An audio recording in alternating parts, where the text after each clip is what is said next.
Umat yang dikasihi Tuhan, firman Tuhan mengatakan, berbahagialah orang-orang yang hidupnya tidak bercela, yang hidup menurut Taurat Tuhan. Berbahagialah orang-orang yang memegang peringatan-peringatannya, yang mencari Dia dengan segenap hati. Yang juga tidak melakukan kejahatan, tetapi yang hidup menurut jalan-jalan yang ditunjukkannya. Engkau sendiri telah menyampaikan titah-titahmu supaya dipegang dengan sungguh-sungguh. Sekiranya hidupku tentu untuk berpegang pada ketetapanmu. Maka aku tidak akan mendapat malu apabila aku mengamat-amati segala perintahmu. Aku akan bersyukur kepadamu dengan hati yang jujur, apabila aku belajar hukum-hukummu yang adil. Aku akan berpegang pada ketetapan-ketetapanmu, janganlah tinggalkan aku sama sekali.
Saudara-saudara yang terkasih, ibadah kali ini berlangsung di dalam nama Bapa yang menciptakan langit dan bumi, yang kasih setianya kekal untuk selama-lamanya.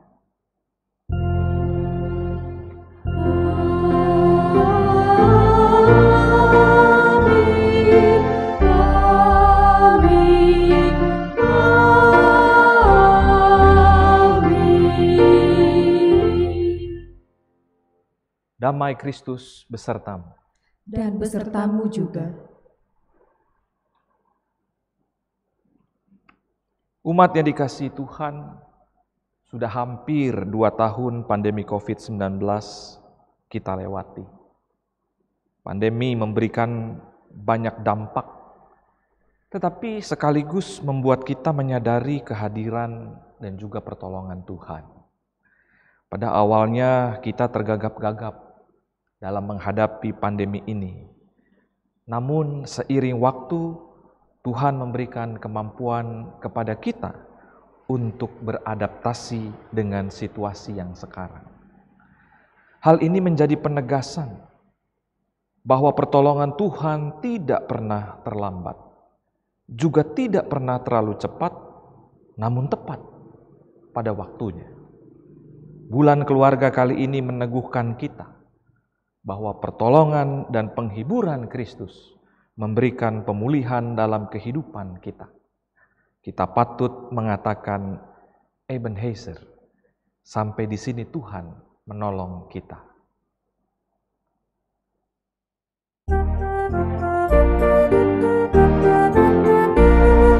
Janganlah takut karena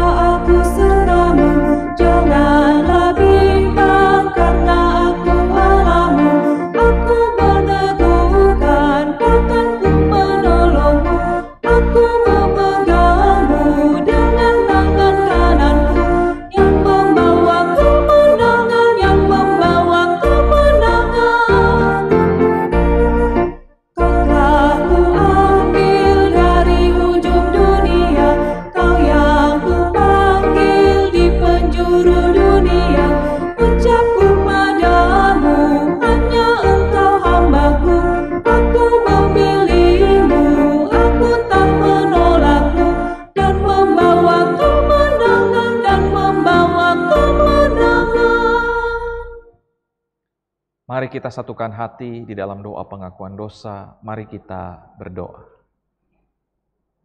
Maha kasih Tuhan kami, Yesus Kristus. Kami bersyukur pada hari ini kami boleh berkumpul beribadah bersama-sama melalui live streaming. Saat ini ya Tuhan, kami berdoa dan tertunduk di hadapan-Mu atas semua dosa yang telah kami perbuat kepada Tuhan. Kami seringkali melakukannya terhadap sesama kami. Pada satu sisi kami sering mengatakan bahwa kami sangat mengasihi Tuhan. Tetapi di sisi yang lain, hidup kami tidak menunjukkan kasih kami kepada Tuhan dengan kami memperlakukan sesama kami dengan sesuka hati kami sendiri. Oleh karena itu ya Bapa, pada saat ini, hati kami yang tertunduk malu ini di hadapan Tuhan, kiranya Tuhan mau mengampuni kami atas semua pelanggaran yang kami perbuat di hadapan-Mu. Biarlah Engkau mau mentahirkan kami kembali, menyucikan kami, sehingga kami layak berada di dalam hadirat Tuhan. Terpujilah Engkau Tuhan kami Yesus Kristus yang Maha Kasih dan Maha Pemurah. Hanya di dalam nama-Mu saja kami berserah. Amin.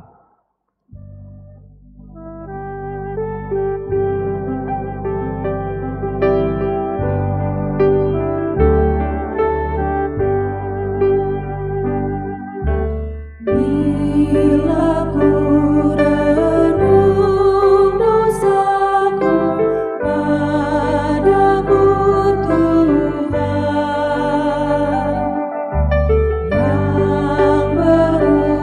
yang berulang ku lakukan di hadapan-Mu. Kasih sayang-Mu perlindunganku di bawah naungan sayap-Mu, damai hatiku. Kasih sayang-Mu pengharapanku, ku sapa kasih setiamu, selalu ku rindu.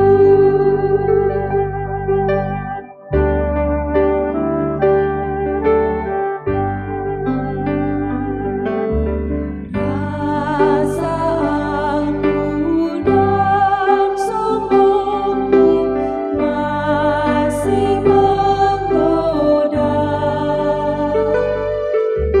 Iri hati dan benciku kadang menjelma. Kasih sayang-Mu perlindunganku di bawah naungan sayap-Mu, damai hatiku. Kasih sayang-Mu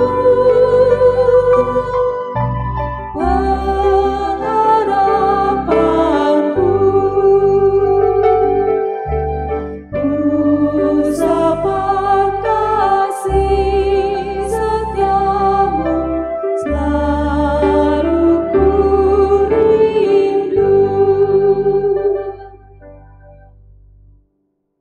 Mari saudara-saudara yang ada di rumah, kita bangkit berdiri menerima berita anugerah dari Tuhan. Bagi setiap orang yang telah datang ke hadapan Allah dan dengan sungguh-sungguh mengakui serta menyesali dosa-dosanya, diberikan berita anugerah yang dinyatakan di dalam firman-Nya menurut Yohanes 14 ayat yang ke-27. Damai sejahtera ku tinggalkan bagimu, damai sejahtera-Ku kuberikan kepadamu. Dan apa yang kuberikan tidak seperti yang diberikan oleh dunia kepadamu. Janganlah gelisah dan gentar hatimu. Demikianlah berita anugerah dari Tuhan. Syukur kepada Allah. Salam damai.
Margaku adalah sorgaku. Terima kasih untuk persembahan pujian dari keluarga Bapak Toga Hamonangan Nainggolan.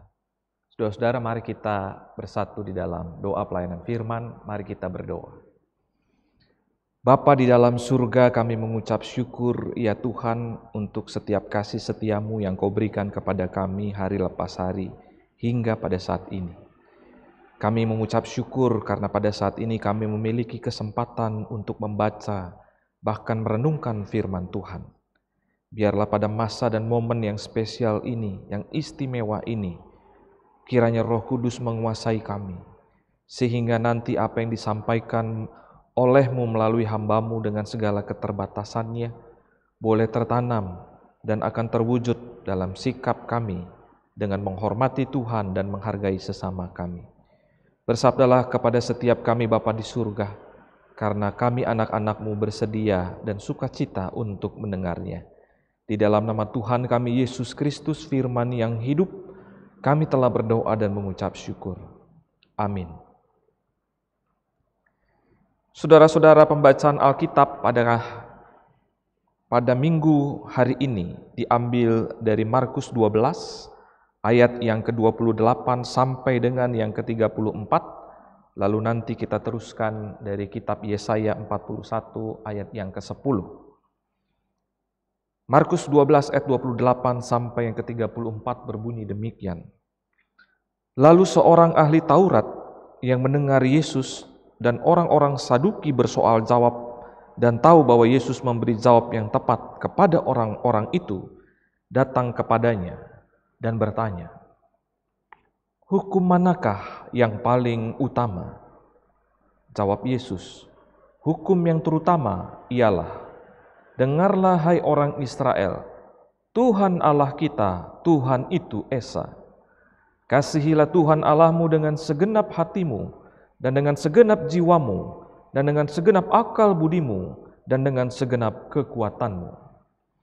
Dan hukum yang kedua ialah, kasihilah sesamamu manusia, seperti dirimu sendiri.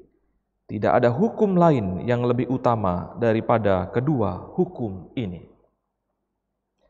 Lalu kata ahli Taurat itu kepada Yesus, "Tepat sekali Guru, benar katamu itu, bahwa Dia Esa, dan bahwa tidak ada yang lain kecuali Dia.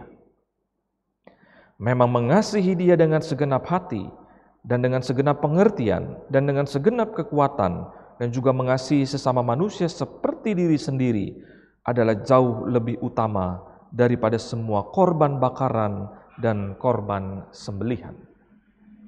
Yesus melihat bagaimana bijaksananya jawab orang itu, dan ia berkata kepadanya, "Engkau tidak jauh dari kerajaan Allah." Dan seorang pun tidak berani lagi menanyakan sesuatu kepada Yesus. Kita akan membaca dari Yesaya 41 ayat yang ke-10. "Janganlah takut, sebab aku menyertai engkau.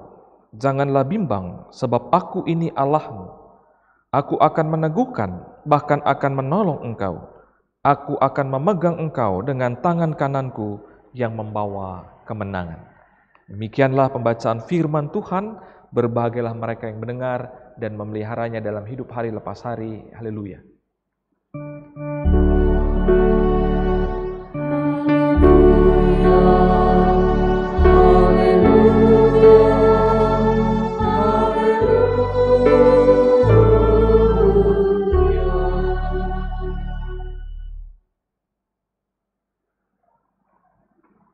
Selamat pagi, saudara-saudara, Bapak Ibu, umat yang dikasihi oleh Tuhan yang ada dimanapun saudara berada. Tuhan Yesus memberkati, kiranya tetap sehat dan semangat dan sukacita dalam menjalani hari-hari ke depan dalam situasi pandemi yang sekarang kita sedang alami. Saudara-saudara, tema kita pada saat ini adalah PPKM Keluarga Allah, ya, pertolongan, penghiburan, Kristus menyertai keluarga Allah. Saya masih ingat akan kasus pemotongan kayu salib di salah satu kuburan. Saya nggak tahu tuh, lupa di wilayah mana gitu ya. Saat itu muncul ya banyak berbagai reaksi. Ada yang marah, ada yang nggak terima, bahkan ada yang protes. Namun ada pula yang justru mengajak untuk berdiskusi bagaimana sih sikap dan hidup kita sebenarnya harus di tengah-tengah masyarakat itu. Bicara soal salib, saudara-saudara, salib adalah lambang. Salib juga adalah tanda. Yang penting adalah hal yang dilambangkan itu. Salib itu kan dua arah. Yang satu adalah vertikal, ya, dan yang satunya lagi adalah horizontal. Arah vertikal menunjukkan relasi kita dengan Allah, dan arah horizontal menggambarkan relasi kita dengan sesama manusia. Ada sebuah cerita. Saat itu Prabu Mandrapati mengalami yang namanya duka yayah sin ipi. Artinya sangat murka, begitu murka kepada anaknya yang bernama Narasoma. Karena anaknya ini tega membunuh ayah mertuanya, yaitu Pegawan Bagaspati, demi mendapatkan putrinya, yaitu Pujawati. Prabu Mandrapati marah sambil memberi wejangan kepada anaknya ini, kepada Narasoma, bahwa manusia itu seharusnya punya yang namanya 5 sikap menyembah. Yang pertama, manusia harus menyembah kepada Tuhan yang telah menciptakannya. Yang kedua, manusia harus menyembah bakti kepada orang tua yang telah mengukir jiwa raganya. Yang ketiga, manusia harus menyembah hormat kepada saudara tua yang telah memberi teladan hidup. Yang keempat, manusia harus menyembah sujud kepada mertua yang merelakan anaknya untuk melanjutkan keturunan. Dan yang kelima, manusia harus menyembah pada guru yang telah memberi ilmu. Nah, saudara-saudara, dari kelima hal tersebut, gitu ya, Prabu Mandrapati ini merangkum 2 hal, yaitu sikap hormat kepada Tuhan, yaitu vertikal, dan juga sikap hormat kepada sesama, yaitu horizontal, yang harus diterapkan oleh anaknya Narasoma. Di akhir cerita, Narasoma mendapat hukuman yang sepantasnya. Saudara-saudara, dalam bacaan kita kali ini, Yesus ditanya oleh ahli Taurat mengenai perintah utama bangsa Yahudi. Kalau Yesus mungkin sudah terbiasa ditanya, karena memang kerjaannya orang Yahudi, yaitu ahli Taurat dan orang Farisi, kalau ketemu sama Yesus pasti bertanya. Dalam kitab Taurat, ya, Yesus menjawab, merangkumnya dengan kedua hukum, yaitu mengasihi Allah dan juga mengasihi sesama. Artinya, jika kita mengaku bahwa kita mengasihi Allah, maka kita sudah seharusnya mewujudkan kasih itu dalam mengasihi sesama kita. Nah, saudara-saudara, oleh karena itu, apa sih yang pertama kali terlintas di dalam benak kita kalau kita mendengar sebutan ahli Taurat? Apakah itu menjadi sesuatu yang negatif? It's okay. Kenapa? Karena kesan tersebut nggak terlalu salah. Karena memang para ahli Taurat itu sering bentrok, sering berbeda pendapat dengan Yesus. Bahkan mereka tuh sering kali menempatkan diri di hadapan Yesus itu sebagai lawan. Ya, apa saja yang dilakukan oleh Yesus itu pasti sama mereka tuh dicari-cari kesalahannya. Mereka juga berusaha menjatuhkan Yesus dengan berbagai pertanyaan jebakan di depan umum. Ahli Taurat yang dicatat, ya, dalam Markus 12 ayat yang ke-28 sampai yang ke-34 ternyata tidak seperti para ahli Taurat yang lain. Markus tidak memberitahukan namanya, karena memang mungkin namanya tidak ditulis karena disengaja mengingat hubungan yang kurang baik tadi. Berbeda dari kalangannya, ahli Taurat itu ternyata mengakui Yesus itu sebagai narasumber. Pengakuan itu menjadi begitu penting dan bermakna karena tanpa pengakuan, pertanyaan yang diajukan akan terkesan tidak tulus atau sekedar mengukur kepandaian Yesus saja. Bisa jadi ahli Taurat itu sedang bergumul dengan begitu banyaknya perintah Taurat yang harus ditaati. Kalau tidak salah itu ada sekitar 613 aturan. Di dalam tradisi Yudaisme itu ada semacam kecenderungan ganda. Pada satu pihak ada kecenderungan untuk mengembangkan hukum itu secara tanpa batas, sampai menjadi ratusan, bahkan sampai menjadi ribuan. Sedangkan pada pihak lain ada kecenderungan untuk memadukan semua hukum itu hanya menjadi satu kalimat, satu pernyataan umum yang merupakan ikhtiar dari semua hukum, dari semua maknanya. Nah, kalau begitu caranya, pertanyaannya muncul seperti si ahli Taurat tadi. Mana hukum yang paling utama? Ahli Taurat itu, saudara-saudara, meski bergelar ahli, ternyata masih mau bertanya. Dia nggak malu bertanya. Pertanyaannya memang tidak mengada-ada. Dia juga tidak sedang menguji kepandaian Yesus. Dalam kisah ini, dalam cerita itu, Yesus menjawab dia dengan begitu luar biasa. Markus menunjukkan bahwa Yesus merangkai bersama 3 bagian penting dari Yudaisme itu. Bagian pertama, yaitu perintah yang terutama adalah, dengarlah hai orang Israel, Tuhan Allah kita, Tuhan itu Esa. Gitu ya. Shema Yisrael, Adonai Eloheinu, Adonai Echad, katanya. Itu merupakan pusat kepercayaan dari Yudaisme yang menegaskan bahwa pusat iman akan Allah yang Esa. Ini merupakan inti dari penyembahan orang Yahudi. Bagian kedua, di sana dikatakan, kasihilah Tuhan Allahmu dengan segenap hatimu, dan dengan segenap jiwamu, dan dengan segenap akal budimu, dan dengan segenap kekuatanmu. Merupakan sebuah kutipan langsung dari kitab Ulangan 6 ayat yang keempat. Dan bagian yang ketiga, kasihlah sesamamu manusia seperti dirimu sendiri, dan tidak ada perintah lain yang lebih utama daripada kedua perintah ini, merupakan kutipan langsung dari kitab Imamat 19 ayat yang kedua. Dengan merangkai 3 bagian ini, Markus menunjukkan bahwa Yesus yang berkata-kata itu adalah seorang ahli Taurat, seorang ahli kitab suci, seorang pengajar Taurat, seorang pengajar kitab suci. Dan tentunya dampak dari merangkai bagian-bagian ini, Yesus ingin menegaskan bahwa kasih Allah mengimplikasikan kasih kepada sesama, bahwa keduanya itu merupakan sebuah bentuk penyembahan yang benar. Ahli Taurat itu mengamini jawaban Yesus.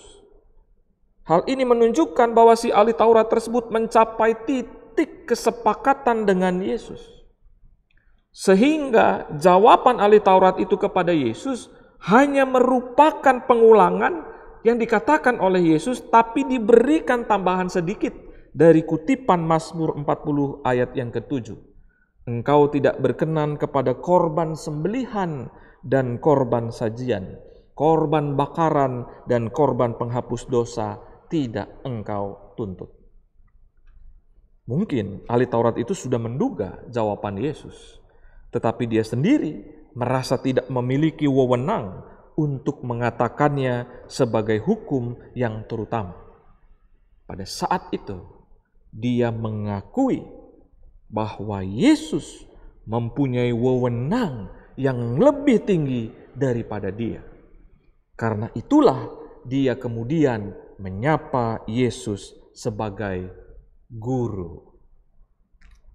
Saudara-saudara, dari kisah ini Yesus memperkenalkan bahwa Allah itu sebagai pribadi yang begitu mengasihi. Karena itu manusia pun dipanggil untuk mengasihinya. Dan mengasihi Allah itu berbanding lurus dengan mengasihi manusia. Artinya semakin seseorang mengasihi Allah, maka dia sudah seharusnya semakin mengasihi manusia. Mungkinkah mengasihi Allah yang tidak kelihatan kalau dia tidak menaruh kasih kepada manusia yang kelihatan? Umat yang dikasihi oleh Tuhan, istilah PPKM pasti kita sudah sangat terbiasa mendengarnya. Bahkan ada yang iseng-iseng ya, memberikan singkatan yang aneh-aneh. Tapi sebenarnya singkatannya adalah pemberlakuan, pembatasan kegiatan masyarakat. Saat ini PPKM masih diberlakukan di daerah-daerah di Indonesia dengan level yang berbeda-beda.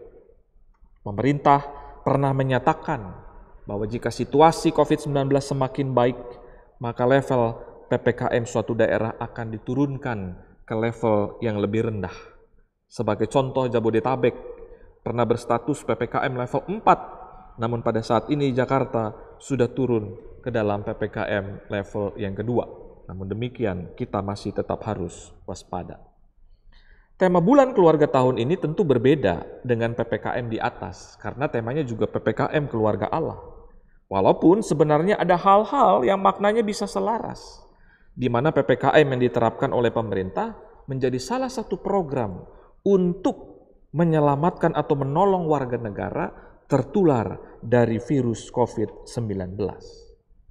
Bacaan Yesaya yang menjadi ayat bulan keluarga membantu kita mengerti bahwa pertolongan, penghiburan Kristus selalu menyertai kita sebagai keluarga. Lalu pertanyaannya, bagaimana cara Allah menolong dan menghibur? Salah satunya adalah melalui PPKM yang diterapkan pemerintah, melalui protokol kesehatan, dan juga melalui program vaksinasi yang sedang berlangsung. Oleh sebab itu, ketika kita menyadari bahwa pertolongan dan penghiburannya itu selalu menyertai kita, maka sudah sepantasnya kita juga harus menolong dan menghibur sesama kita yang membutuhkan. Dengan begitu, gema firman pada hari ini makin terdengar dengan jelas bahwa kasih kita kepada Allah itu terwujud dalam kasih kita kepada sesama kita. Dan wujud kasih kita kepada sesama itu harus dan selalu dimulai dari kita memperlakukan anggota keluarga kita dengan kasih Allah. Acara bulan keluarga gereja kita sudah berada di penghujungnya, yaitu pada saat ini. Namun bersyukur bahwa kita dalam situasi seperti ini masih dapat melakukannya via online. Kegiatan-kegiatan yang telah berlangsung yang dilakukan setiap Sabtu sore, tema-tema khusus yang ada, foto challenge bahkan, dan juga kebersamaan membuat kita merasakan bahwa kita ini semua adalah keluarga Allah yang ditolong dan juga yang dihiburnya. Kita juga patut bersyukur bahwa setiap generasi dapat berkolaborasi di dalam setiap acara dan kepanitiaan. Dan ini bisa selaras dengan apa yang menjadi pemandangan umum dari BPMSW. Tentunya perjalanan kita masih jauh ke depan. Kita tidak tahu apa yang akan terjadi kelak. Namun satu hal yang pasti bahwa pertolongan dan penghiburan Kristus selalu menyertai kita dan keluarga kita sebagai keluarga Allah. Kasih-Nya tidak pernah berhenti, apalagi hilang dari hidup kita. Refleksi dari bacaan kita kali ini terkait dengan keluarga kita.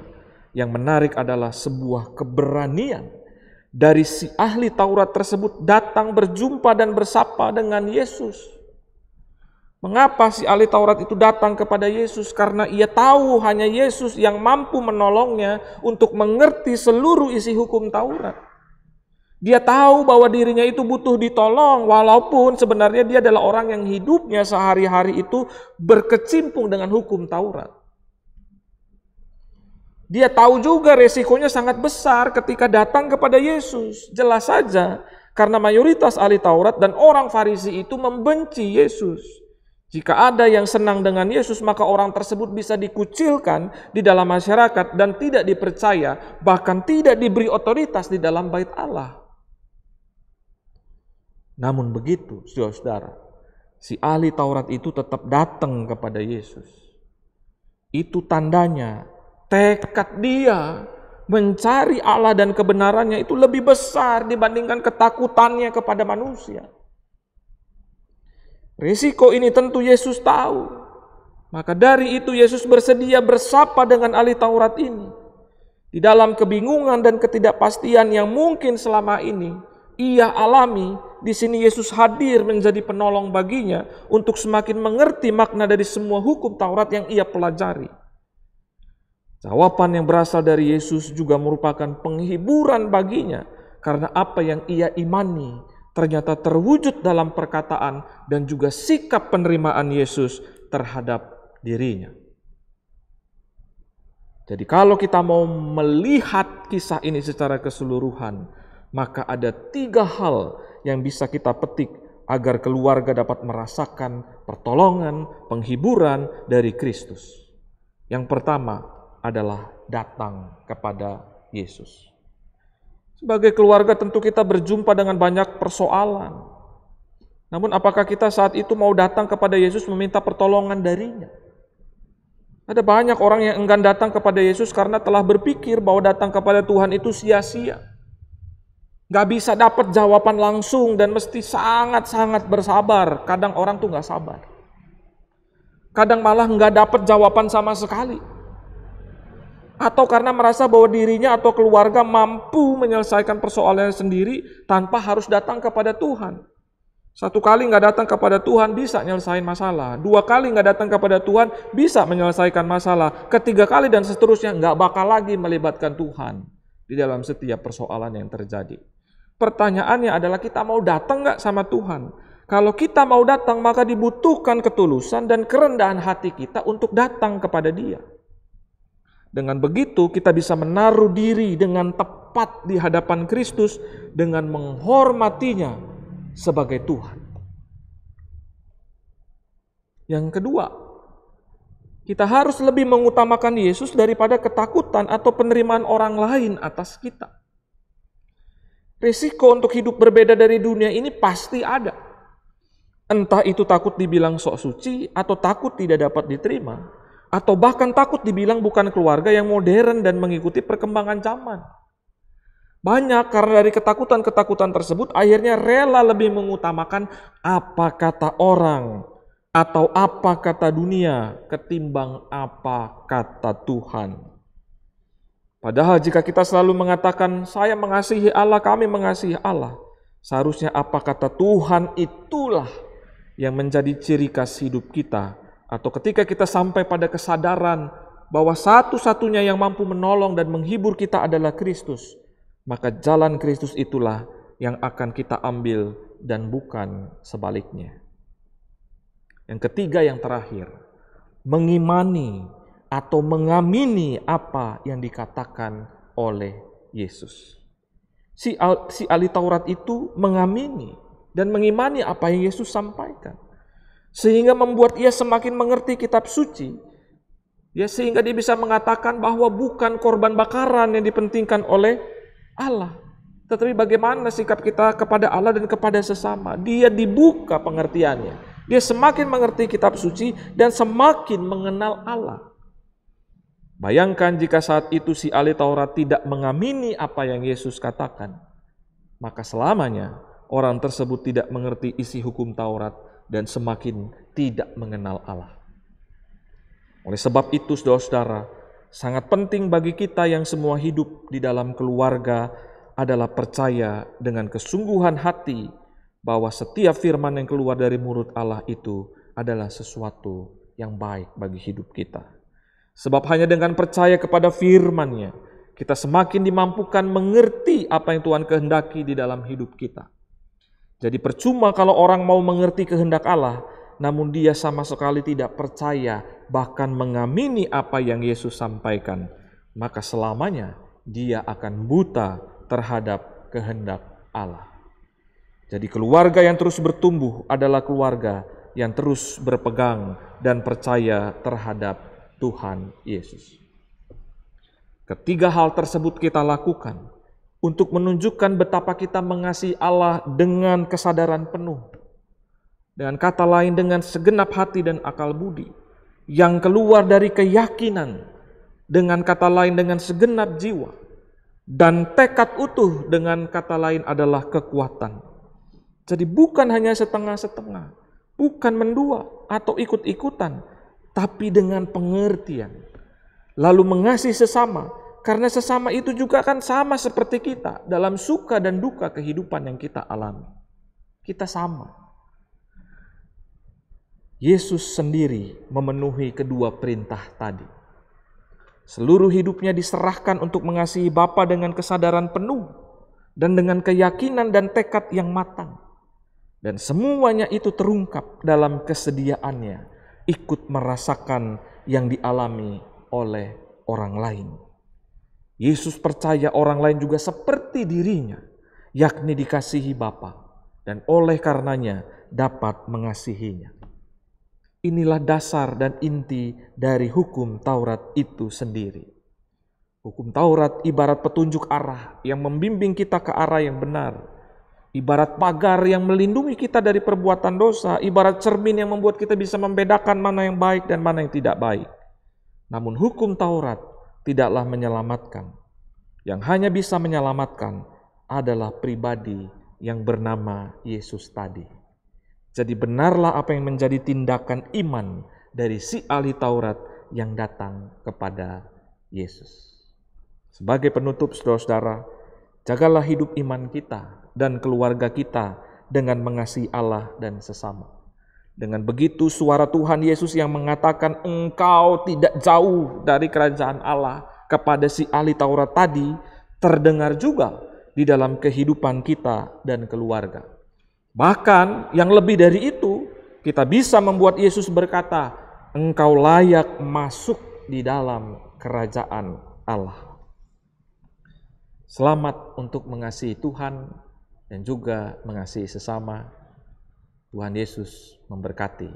Kiranya kasih-Nya menolong, menghibur kita semua. Amin.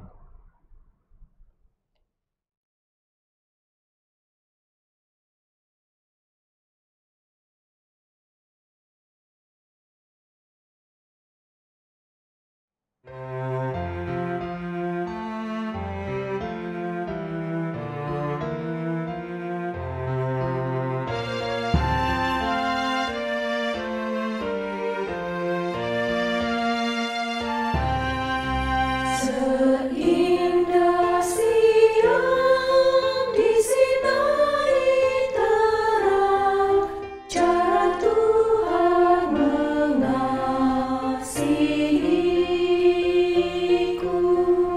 Seindah petang dengan angin sejuk, cara Tuhan mengasihiku.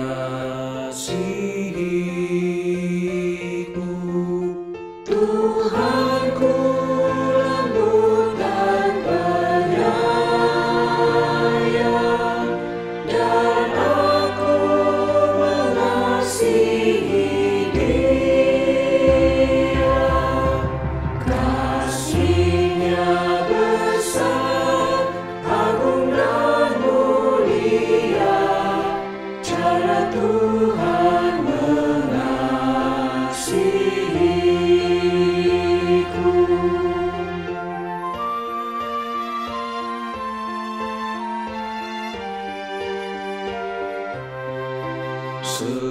Sedalamnya laut, seluas angkasa, cara Tuhan mengasihiku. Seharum kembang yang tetap semerbak, cara Tuhan mengasihiku.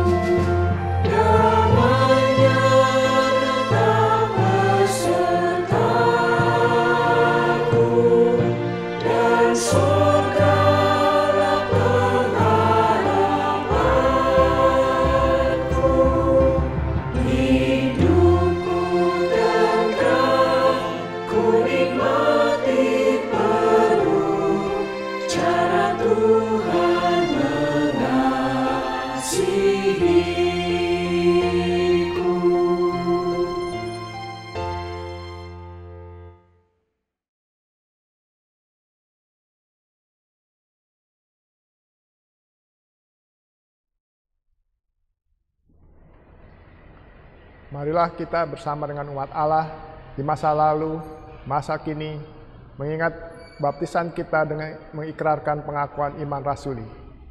Aku percaya kepada Allah, Bapa yang Maha Kuasa, Khalik langit dan bumi, dan kepada Yesus Kristus, Anaknya yang tunggal Tuhan kita, yang dikandung dari Roh Kudus, lahir dari anak darah Maria, yang menderita sengsara di bawah pemerintahan Pontius Pilatus, disalibkan, mati, dan dikuburkan, turun ke dalam kerajaan maut. Pada hari yang ketiga, bangkit pula dari antara orang mati, naik ke surga, duduk di sebelah kanan Allah, Bapa yang Maha Kuasa. Dari sana ia akan datang untuk menghakimi orang yang hidup dan yang mati. Aku percaya kepada Roh Kudus, gereja yang kudus dan am, persekutuan orang kudus, pengampunan dosa, kebangkitan orang mati, dan hidup yang kekal. Amin. Mari kita menaikkan doa-doa syafaat kita. Tuhan, kami berdoa untuk bangsa dan negara kami dalam menghadapi pandemi COVID-19. Dalam situasi berat dan sulit ini, kami juga mendoakan Bapak Presiden dan seluruh jajarannya agar Tuhan memberikan hikmat dan kemampuan dalam memimpin bangsa kami ini. Dan kiranya semua boleh berjalan dalam pimpinan Tuhan. Kami juga berdoa bagi gereja Tuhan agar terus dapat menjalankan peran dan tugasnya di tengah-tengah dunia sebagai perpanjangan tangan Tuhan untuk menolong melayani umat-Mu yang dalam penderitaan dan kesulitan hidup. Kami berdoa untuk setiap keluarga dan segala masalah serta pergumulan hidup yang terasa sulit di masa pandemi COVID-19 ini, agar tetap percaya, berpengharapan, dan bersandar sepenuhnya hanya kepada-Mu Tuhan. Bapa di surga, kami berdoa untuk gereja di GKI Perumahan Citra 1. Kami berdoa untuk semua program kerja agar bisa terlaksana dengan baik. Kami berdoa untuk penatua, aktivis, karyawan gereja agar bekerja dengan baik yang semuanya hanya bagi kemuliaan nama Tuhan. Bapa di surga, kami juga berdoa untuk Pendeta Elizabeth Hasikin dan keluarga, Pendeta Gloria dan keluarga, Pendeta Naya dan keluarga. Tuhan lindungi mereka, beri kekuatan dan kesehatan yang baik. Tuhan berkati dalam tugas pelayanan para pendeta kami, agar selalu menjadi berkat bagi jemaat-Mu di GKI Perumahan Citra 1.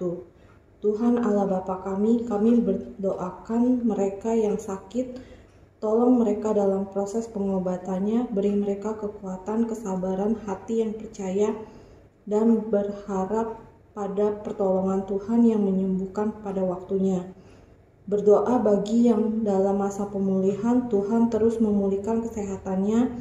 Tuhan Yesus, kami berdoa sebagai keluarga, ajar kami untuk belajar berkat hidup, berbagi berkat untuk sesama kami yang mengalami kesulitan. Kami sebagai para orang tua berdoa juga untuk anak kami agar tumbuh dan berkembang sesuai dengan harapan serta dapat mengikuti proses pembelajaran online. Tuhan Yesus yang baik, kami sebagai anak bersyukur untuk keluarga yang kami miliki, berdoa untuk orang tua kami. Tuhan beri kekuatan dan kesehatan yang baik dan hati yang sabar mendampingi kami. Kami berjanji menjadi anak yang baik, hormat dan sayang kepada Tuhan dan orang tua kami.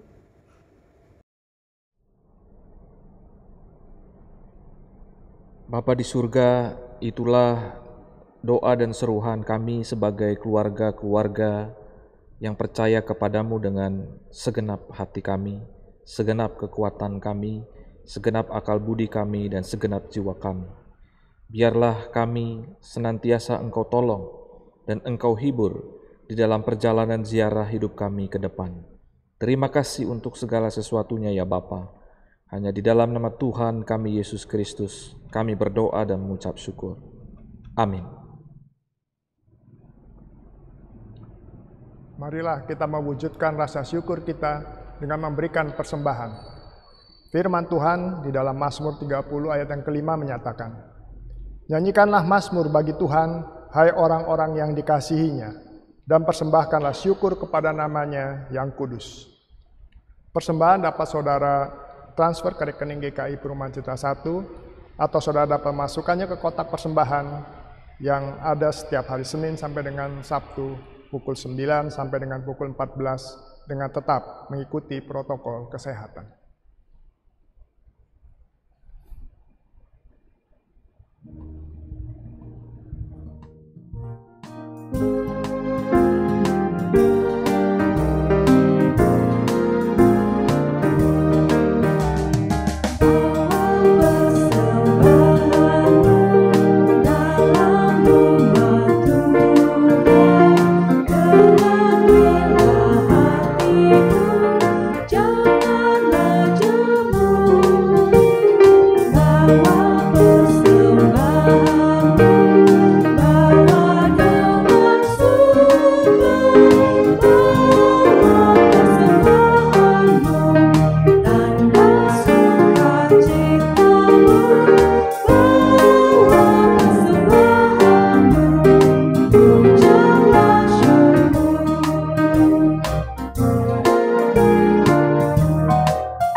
Mari kita berdoa. Kami membawa persembahan ini Tuhan ke hadapan-Mu. Kami mengucapkan syukur dan terima kasih untuk pemeliharaan kasih-Mu sepanjang hidup kami. Saat ini, persembahan kami ini kami sampaikan, kami bawa ke hadapan-Mu, dan biarlah Kau kuduskan, sucikan, sehingga melalui persembahan ini banyak orang juga merasakan kasih pemeliharaan Tuhan. Juga Kau berikan hikmat dan kebijaksanaan kepada orang-orang yang mengelola persembahan ini. Terima kasih Bapa, di dalam nama Tuhan kami Yesus Kristus, kami telah berdoa. Amin.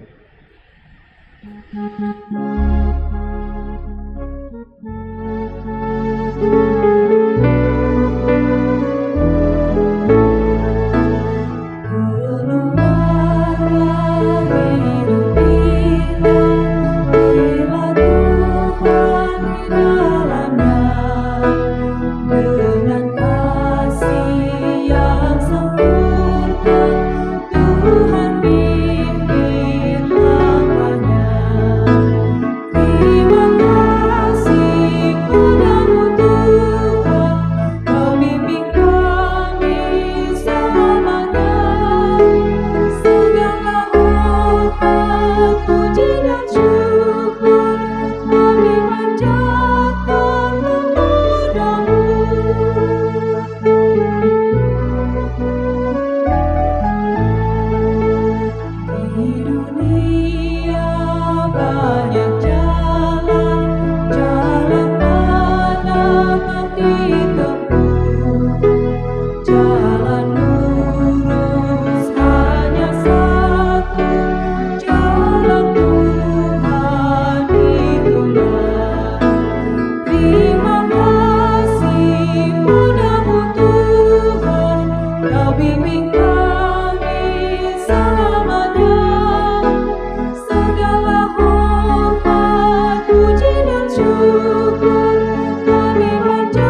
umat yang dikasihi Tuhan, arahkanlah hatimu kepada Tuhan. Kami mengarahkan hati kami kepada Tuhan.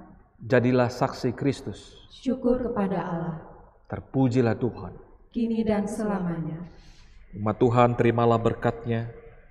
Semoga Allah sumber pengharapan memenuhi kamu dengan segala sukacita dan damai sejahtera dalam iman kamu, supaya oleh kekuatan Roh Kudus kamu berlimpah-limpah dalam pengharapan.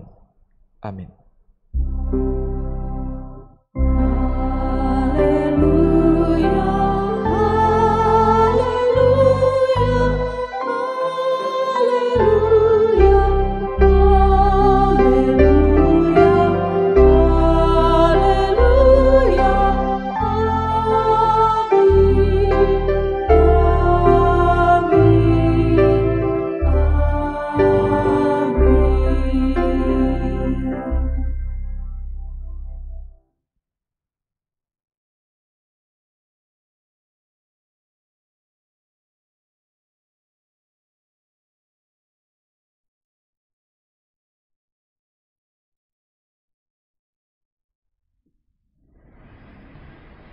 Mari kita bersaat teduh sejenak.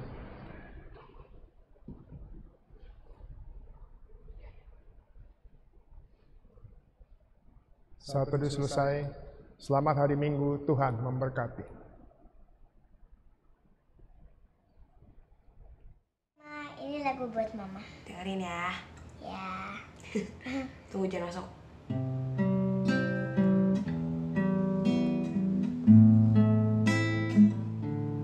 Sini bilang ya, kalau udah. Apa yang ku beri untuk Mama, untuk Mama tersayang.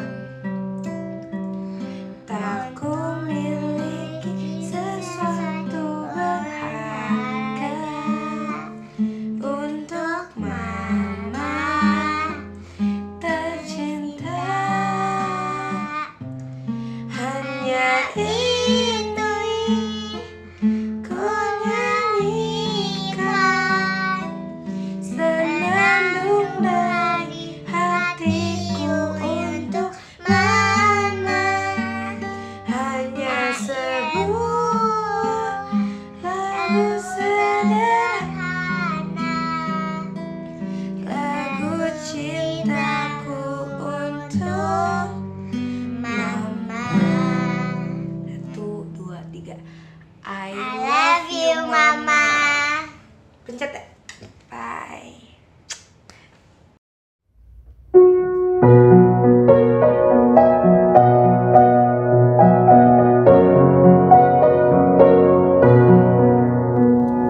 Betapa mesranya ayah dan ibu contohnya.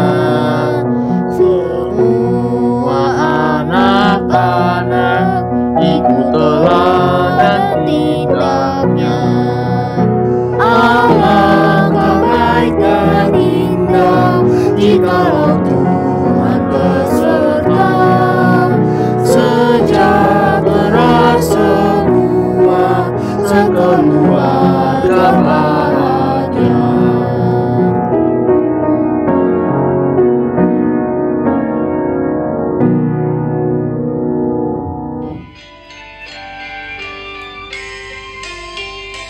Oh Tuhan, mohon pimpin seluruh keluarga kami. Halo Mami Papi, halo Nak. Kenapa? Hari ini ada games keluarga. Ayo kita main. Baiklah ayo. Ya, ajak teman-temanmu ya. Kecilku mulai terbuka, dan mata ini memandang dunia. Ku rasakan belayan kasih tiada batasnya, diiringi tawa penuh cinta. Saat kakiku mulai melangkah,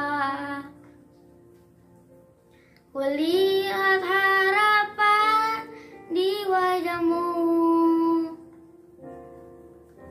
Harapan yang terbaik untuk diriku, doamu dinaikkan dan setiap saat namaku disebut. Halo kakak dan teman-teman semua, apa kabar? Terima kasih. Sebelum keluarga ini, aku mempersembahkan gambar keluarga inti aku.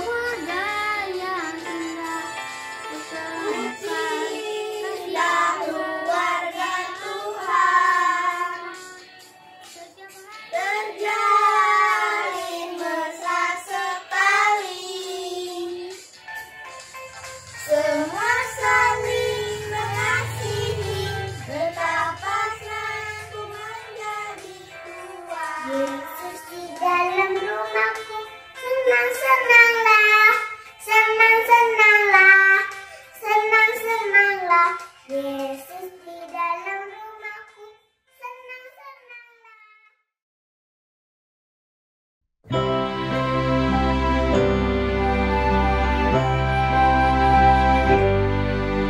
Bila Yesus berada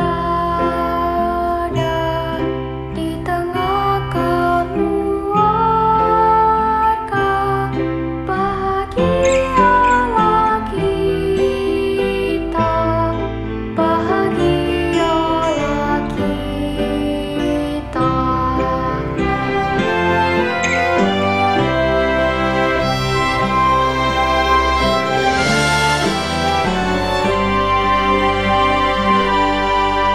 Bila Yesus berada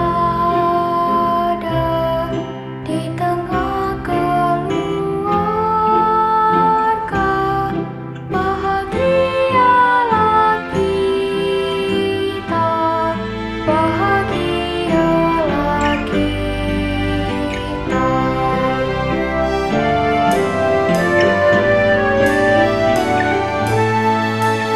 Bila Yesus berkuasa di tengah keluarga,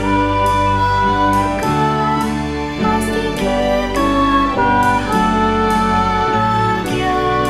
pasti kita bahagia.